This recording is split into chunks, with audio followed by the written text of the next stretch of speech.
Hello प्यारे बच्चों, स्वागत है आप सभी का आपके अपने प्यारे से यूट्यूब चैनल। जैसा कि आपने थंबनेल में देख लिया है, आज हम कितने नंबर का क्वेश्चन को कराने वाले हैं। जी हाँ, आज आप यू का वो क्वेश्चन कराने वाले हैं जो अनसोल्ड में 8 नंबर का 3 जगह आपको देखने को मिलेगा। जैसे भी अनसोल्ड उठाओगे या आप मॉडल उठाओगे तो मॉडल में भी आपको ये क्वेश्चन कई बार कई जगह देखने को मिलेगा। देखिए, प्रैक्टिस सेट में भी कई बार मिला है। तो इस सवाल को हल्के में बिल्कुल भी नहीं लेना है, क्योंकि कहते हैं ना, हल्के में लोगे तो आपको भारी पड़ जाएगा। तो हमें भारी नहीं करना है, हमें क्या करना है, हमें काम करना है और इतनी मेहनत करनी है। यानी कि कहते हैं ना, भाग्य के भरोसे रहोगे तो उम्र निकल जाएगी, अगर मेहनत करोगे तो ज़िंदगी संवर जाएगी। ऐसे ही हमें ज़िंदगी संवारनी है, कुछ अच्छा करना है, यानी कि हमें कुछ ऐसा कर दिखाना है कि कहते हैं ना, कर दिखाओ कुछ ऐसा कि दुनिया करने चाहे तुम्हारे जैसा। तो हमें वही काम करना है। तो करना है, 8 नंबर का सवाल है आयु से। तो चलिए निकालते हैं। ये रहा आयु, एक्स ज्ञात कीजिए। यदि एक्स जे रखा है, एक्स की वैल्यू 1 2 3 4 5 6 बराबर है -7 8 9 2 4 6 है, तो एक्स का मान ज्ञात करना। देखिए, इस सवाल को हल्के में लोगे तो बहुत प्रॉब्लम करेगा, क्योंकि सवाल थोड़ा सा टफ है। तो चलिए पहले इसको कुछ मान लेते हैं। तो इसको मैं कुछ मान लेता हूँ एक्स बराबर, ताकि ये सवाल आसान बन जाए। ऐसा तो निकलेगा नहीं। तो चलिए मैं यहाँ लिख लेता हूँ। यहाँ लिखा माना, मैंने लिखा माना एक्स बराबर A B C और ये डी। ये मैंने क्या करा प्यारे बच्चों, मान लिया। सही है, इसमें तो कोई दिक्कत नहीं। अब मैंने 2/2 का ही क्यों माना, क्योंकि आपको पता है जब मल्टीप्लाई करते हैं तो आयु की, तो इसको ऐसे चलते हैं, दूसरे कोष्ठक में ऐसे चलते हैं। तो अगर जितने इधर पद होंगे इतने ही नीचे होने चाहिए। तो ये 2 हैं तो ये भी क्या है, इतने 2। तो इस तरीके से करा। और यहाँ आप चाहो तो इसका रीजन लिख सकते हो, क्योंकि ये कौन सा पक्ष है, दायां पक्ष। तो मैं लिख सकूँ दायां पक्ष। तो यहाँ लिख दिया शायद, क्योंकि क्योंकि दायां पक्ष, क्योंकि दायां पक्ष में 2 × 3 कोटि का अवयु है, कोटि का अवयु है। तो बात समझ में आ गई, अवयु है। आई होप इतनी बात तो अब समझ में आ गई होगी। तो चलिए अब क्या क्या करते हैं, इस x के स्थान पे क्या देखो ABCD लिख सकता हूँ, और एक गुणा में है बराबर कितना चल रहा है ये। तो चलिए मैं लिख लेता हूँ। ये आपका क्या है भाई, ABC और D। सही है प्यारे बच्चों, चलिए बहुत अच्छी बात है। अब इसके साथ मल्टीप्लाई में क्या है, यानी कि 1 2 3 4 5 6। तो लिख लेता हूँ 1 2 3 4 5 6। इतनी बात समझ में आ गई। बराबर क्या है, चलिए बराबर ये कितना है, -7 8 9, और क्या है 2 4 6। ये आ गया, आपके समझ में आ गया होगा। अब क्या करना है, आयु की गुणा जानते हो ना। अगर पहले पहले वाले पद को लेंगे तो इस तरीके से चलते हैं, इसे लेंगे तो आपको ऐसे चलना होगा। देखिए, सिर्फ मैं आपको यहाँ निशान दे लगा लगा के बता रहा हूँ, बट आप एग्ज़ाम में ऐसा नहीं करेंगे, क्योंकि वहाँ ये गलत माना जाता है। तो जैसे मैं एक में गुणा करूँगा, कितना आ जाएगा A। फिर B की किस में करूँगा 4, तो ये हो जाएगा 4B। सही है, इसकी पहले पद में होगी। अब अगले पद में जाओ, तो A की 2 में करोगे तो बनेगा 2A। B की इसमें करोगे तो कितना बनेगा 5B। अब आगे चलो, A की 3 में करोगे तो कितना बचेगा 3A, प्लस B की 6 में करोगे तो बनेगा 6B।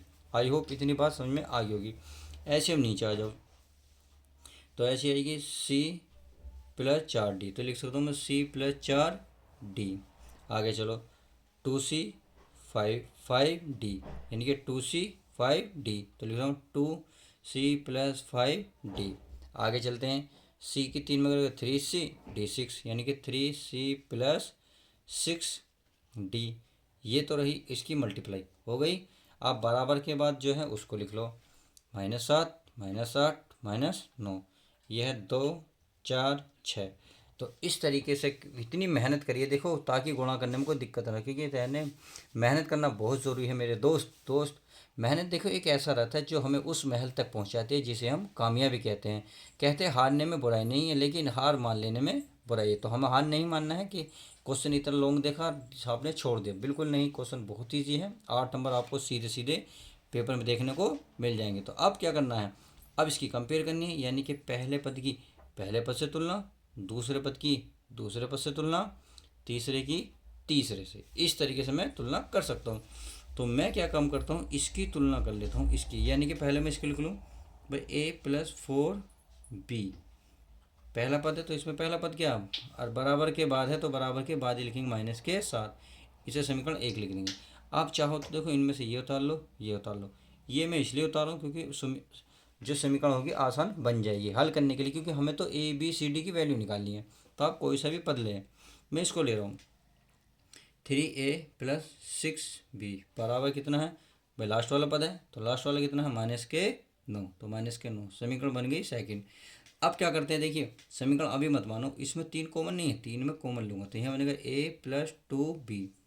अब ये कॉमन हो गया ये वाला, देखो 3 और बराबर कितना 9, तो 3 से कितनी बार कटेगा 3 बार, तो ये बचा a+2b बराबर -3। अब मानो समीकरण सेकंड। अब देखो अगर मैं इसे हल करना चाहूँगा तो यहीं से भाई समीकरण 1 और 2, तो इनके चिन्ह चेंज कर लो, ये रहा -1 ये माइनस है तो क्या हो जाएगा प्लस, तो ये प्लस है ये माइनस है, तो 4b में से 2b गए प्लस कितने बचे 2b प्लस के, 7 में से 3 गए -4, तो b बराबर बता सकते हो कितना आएगा, b बराबर आएगा 2 से काटेंगे तो -2, तो b का मान तो हमें मिल गया, कितना मिला -2। अब इस b का मान कोई सी समीकरण में रख दो, तो चलिए मैं रख लेता हूँ, तो यहाँ लिखेंगे b का मान समीकरण, बताइए कौन सी में रखूँ, पहली में रख देता हूँ समीकरण 1 में रखने पर। तो चलिए प्यारे बच्चों रखते हैं और देखते हैं आंसर क्या आता है, यानी कि a का मान क्या निकल गया, तो a+4 गुणा b आ गया और b का मान है -2 बराबर क्या -7। अब ये हो गया a 4 दूनी 8 बराबर -7, इसको उधर लेके जाओ तो ये हो गया -7, उधर जाके +8, तो a बराबर आ गया 8 में से गया यानी कि 7 गए 1 बचेगा, और a और b का मान तो निकल गया कौन से, हमें इससे। अब हमें चाहिए c और d, तो c और d तो नीचे वाले पद में है, तो चलिए मैं जैसे मैंने इन दोनों की तुलना इन दोनों से करी है, इसकी सेम इसकी कर लेते हैं। तो यहाँ बनेगा c + d बराबर 2 और बनेगा 3c+c d बराबर 6, तो इन दोनों की कंपेयर इन दोनों से कर लेते हैं। तो चलिए पेज भर गया है, पेज अगला ले लेते हैं। देखिए पेज मेरे पास है, मैं इसको कर लेता हूँ, कहाँ है पेज, तो प्यारे बच्चों ये लिया मैंने पेज। अब देखिए हमें a और b तो मिल गया, हमें चाहिए c और d। अब c और d मैंने क्या बताया, इसको ले लो c+4d, मैं यहाँ लिखूँ c+4d बराबर पहला पद है, तो पहले पद कितना है इसमें 2, तो ये लेंगे हम 2, इसे समीकरण मान लो 3, क्योंकि फर्स्ट सेकंड तो मान चुके, अब बची तीसरी। अगला कौन सा लेंगे, अगला चाहे तो आप ये ले लो, ये ले कोई सी ले लो, क्योंकि हमें तो सी डी वैल्यू निकालनी है, इसलिए मैं इसे लेता हूँ ताकि इसे सोल्व करने में आसानी रहे, बस इसलिए लेता हूँ। ये क्या है 3c प्लस क्या है 6d बराबर, ठीक है लास्ट वाला है, तो इसमें लास्ट वाला कितना है 6। अब मैं क्या काम करूँगा, इसमें से 3 कॉमन ले लूँ, पर 3 कॉमन ले लूँगा कोई दिक्कत तो नहीं, तो 3 कॉमन ले रहा हूँ, तो c प्लस कितना बचा 2d बराबर 6, 3 से कितनी बार कटेगा 2 बार, तो ये बचा c+2d बराबर 2, और समीकरण बन गई हमारी फोर्थ। सही है। अब जब ये समीकरण बन गई तो चलिए पहले इसको हल कर लेते हैं।